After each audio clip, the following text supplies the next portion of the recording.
Hello दोस्तों, स्वागत है आपका अहिल्या भाई कोचिंग सेंटर पर।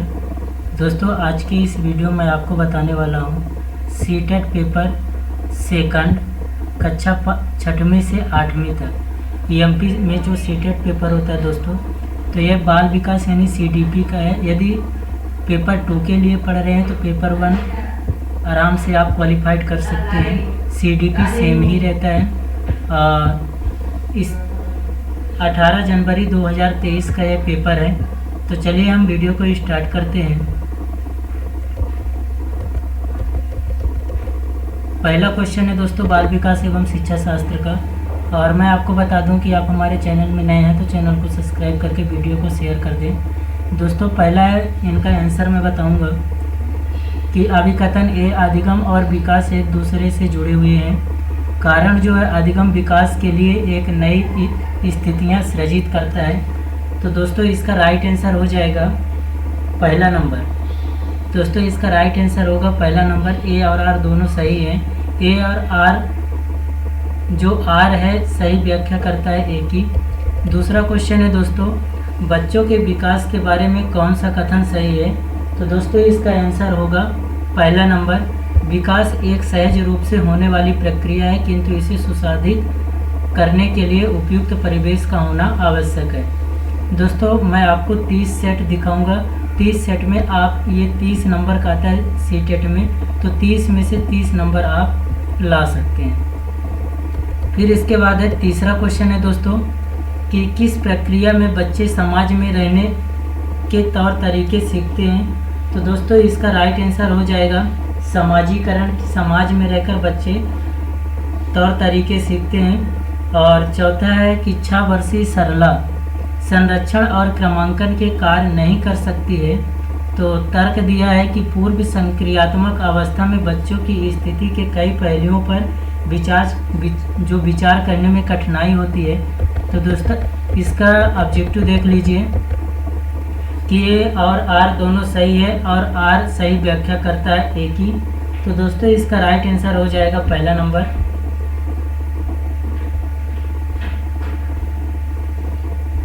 इसका राइट आंसर हो जाएगा पहला नंबर।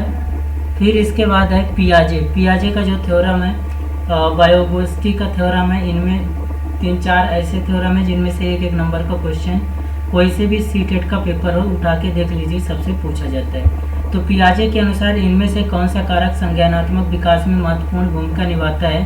तो दोस्तों, इसका राइट आंसर हो जाएगा 5वें का राइट आंसर होगा गतिविधि, यानी करके जो सीखना है। वो पियाजे का थ्योरम कह रहा है कि करके बच्चा कुछ सीखता है और वो संज्ञानात्मक विकास के लिए महत्वपूर्ण भूमिका निभाता है। फिर छठवां है दोस्तों, उम्मीद वह चॉकलेट नहीं खाता है और जो उसके पिता मेहमानों के लिए लाए हैं यह सोचकर कि अगर वह पकड़ा जाए तो क्या होगा। कोहलबर्ग के सिद्धांत के अनुसार उम्मीद नैतिक विकास के किस चरण में है। तो इसका राइट आंसर होगा सजा और अज्ञानिता अभिविन्यास। वह सजा से डरता है। तो दोस्तों, इसका राइट आंसर हो जाएगा 6वें का दूसरा। और 7वां क्वेश्चन है, किसने प्रतिपादित किया कि सीखने की प्रक्रिया तब होती है जब बच्चे अपने से ज़्यादा ज्ञान वाले समकक्षी व वयस्कों के साथ साझी गतिविधियां करते हैं।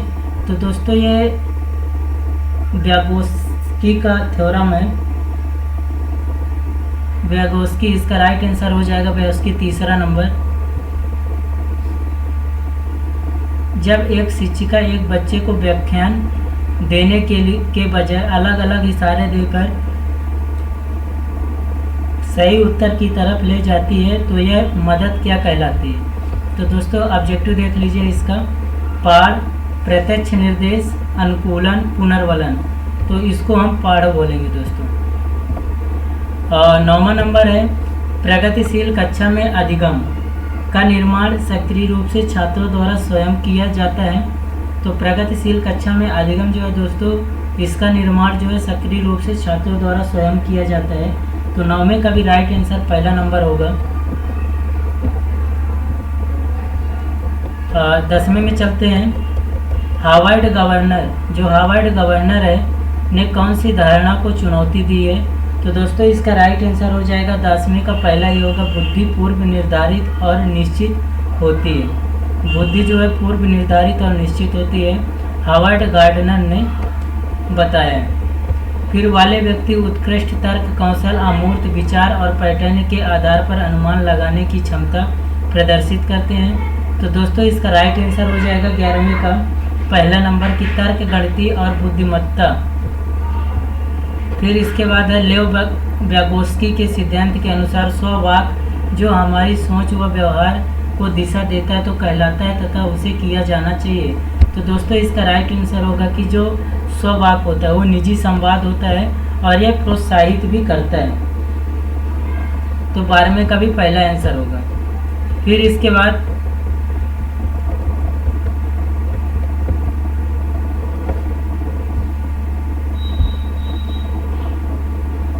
13वां है दोस्तों,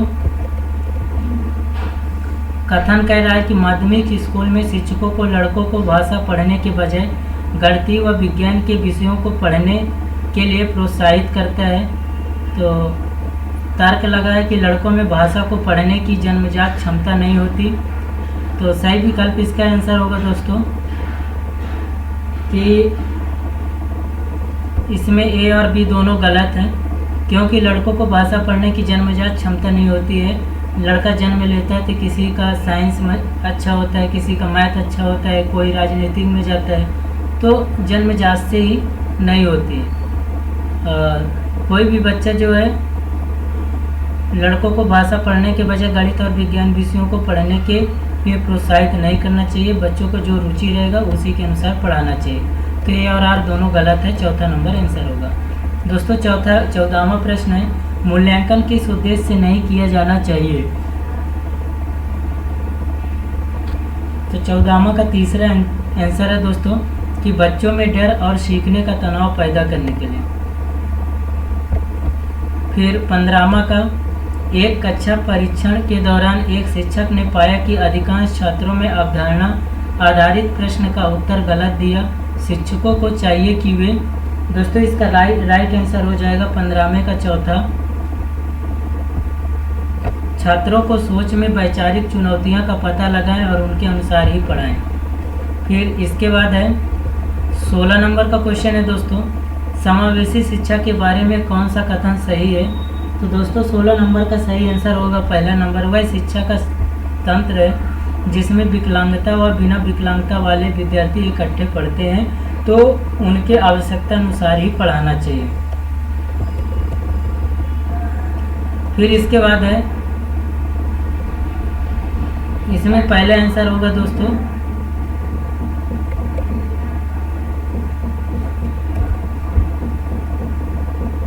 पहला आंसर ए और दोनों सही है 16 नंबर का। फिर 17, एक शिक्षिका को विविध बच्चों की कक्षा में जिसमें हाशिए पर समुदाय से आने वाले बच्चे भी शामिल हैं, क्या करना चाहिए। तो दोस्तों 17 नंबर का आंसर हो जाएगा तीसरा, मानना चाहिए कि विभिन्नताएं कमियां नहीं हैं। और कौन सी पद्धति एक समावेशी कक्षा में बच्चों के सीखने में सहायक होगी। तो दोस्तों इसका राइट आंसर हो जाएगा 18 नंबर का कि सहयोगात्मक अधिगम। इसका राइट आंसर हो गया सहयोगात्मक अधिगम। फिर 19 नंबर में निम्न में से कौन से शिक्षा शास्त्रीय प्रावधान एक विद्यार्थी जिसे गतिमान दिव्यांगता है की जरूरतों के अनुपालन उपयुक्त समायोजन है।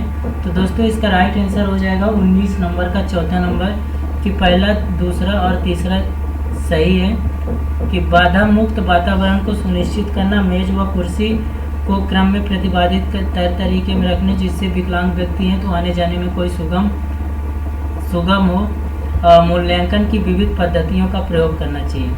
फिर निम्नलिखित में रचनात्मक के विशिष्ट संकेतन में कौन से सही हैं। तो दोस्तों इसका राइट आंसर हो जाएगा 20 नंबर का दूसरा नंबर यानी तीसरा, चौथा और पांचवा, जोखिम उठाना, लचीलापन, बेरियत के लिए असहिष्णुता। फिर चलते हैं हम 21 नंबर में। 21 नंबर है, एक सामाजिक रचनात्मक कक्षा शिक्षक को और सामूहिक का को सुगम बनाने के लिए मेज व कुर्सी ऐसे होने चाहिए। तो दोस्तों इसका राइट आंसर हो जाएगा कि शिक्षक को गतिशील होना चाहिए और जिन्हें खिसकाया सके। जो मेज कुर्सी है यदि आने जाने में कठिनाई हो रही है तो उसे आसानी से खिसकाया जा सके। 22 नंबर है अधिगम। कथन जो कह रहा है कि अधिगम को केवल सीखने में अस्थायी व मापा जा सकने वाला बदलाव देखना समस्यात्मक है। तो आर कह रहा है कि सीखना एक जटिल क्रिया है जिसमें आंतरिक रूप से होने वाली प्रक्रिया भी शामिल है। तो दोस्तों 22 नंबर का आंसर जो हो जाएगा पहला नंबर कि ए और आर दोनों सही है। आर सही व्याख्या करता है ए का कि सीखना एक जटिल प्रक्रिया है।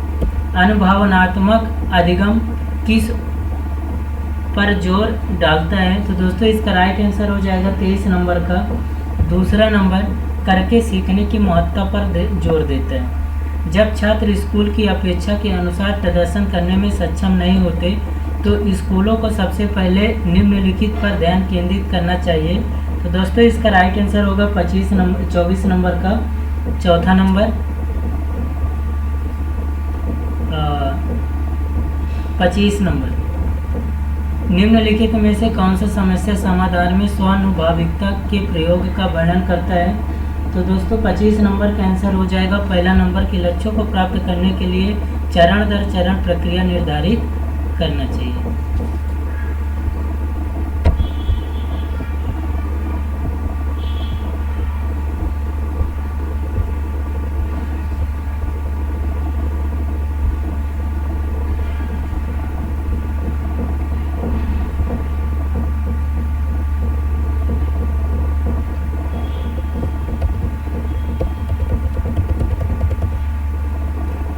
फिर अगला क्वेश्चन है 26 नंबर कि निम्न में से कौन सी कार्यनीति एक शिक्षकों व विद्यार्थियों में से संवेगात्मक आत्मनिर्भरता को प्रोत्साहित नहीं करेगी? तो दोस्तों 26 नंबर का आंसर हो जाएगा चौथा नंबर कि विद्यार्थियों को एक दूसरे के से प्रतिस्पर्धा के लिए प्रोत्साहित करना व लगातार तुलना करते हुए अविश्वास का माहौल बनाना। फिर 27 नंबर है दोस्तों कि बच्चों के सीखने के लक्ष्य की तरफ प्रेरित करने का प्रभावी तरीका है। तो दोस्तों इसका राइट आंसर हो जाएगा कि उनमें सीखने का आनंद, खुशी, उत्सुकता पैदा करना। फिर इसके बाद निम्नलिखित में से कौन सा कथन सीखने के सामाजिक रचनात्मक परिप्रेक्ष्य में विश्वास का समर्थन नहीं करता? तो दोस्तों इसका राइट आंसर हो जाएगा 28 का चौथा नंबर 28 का चौथा नंबर आंसर होगा कि शिक्षण प्रक्रिया के दौरान बच्चों को निष्क्रिय भूमिका निभानी चाहिए। फिर इसके बाद है दोस्तों निम्नलिखित में से कौन सी रणनीति छात्रों को प्रभावी समस्या समाधानकर्ता और महत्वपूर्ण विचारक बनने से रोकेगी? तो दोस्तों 29 का राइट आंसर हो जाएगा चौथा नंबर कि छात्रों को समस्या को देखने का केवल एक ही तरीका देखने के लिए प्रोत्साहित करना और निर्धारित समाधान पर ध्यान केंद्रित करना। तीसरा नंबर है दोस्तों एक माध्यमिक कक्षा की शिक्षिका के नाते आप अपने विद्यार्थियों में आंतरिक अभिप्रेरणा को कैसे बढ़ावा देगी? तो 30वें नंबर का दोस्तों राइट आंसर हो जाएगा कि सीखने में आनंद की अनुभूति को बढ़ावा देकर। दोस्तों वीडियो अच्छा लगा हो तो चैनल को सब्सक्राइब करके और वीडियो को शेयर कर दें। डेली इसमें 7 से 8 के बीच में एक सेट अपलोड होगा। तो 30 सेट में आपका 30 में 30 यानी 900 क्वेश्चन हो जाएंगे। 900 क्वेश्चन में से जब आप पेपर होने वाला है 7 जुलाई को 2024 में, तो इसमें 30 में 30 आप ला सकते हैं। 30 में 30